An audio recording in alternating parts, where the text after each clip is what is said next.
لباس سیاهه چقدر مشکی بهت میاد، چقدر چشات مشکی شده، چقدر اسم تو برای من مقدس شده، چقدر زیبا شدین شما آخه سه تا دختر زیبا، چقدر دخترای ایرونی از همه دخترای دنیا بهترن.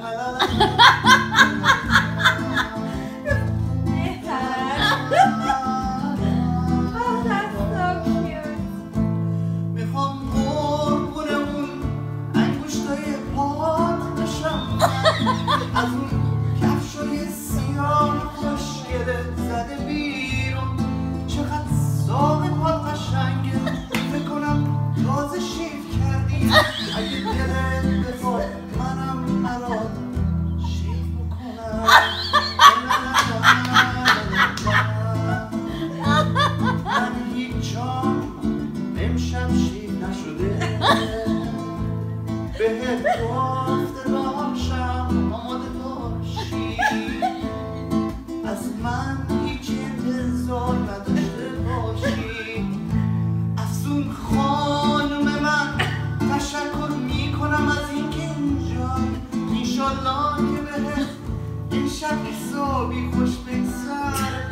چرا اینقدر زیبا شدی شما باید بدونی، تک تک دخترای ایرونی قربونتون بشم. لا لا لا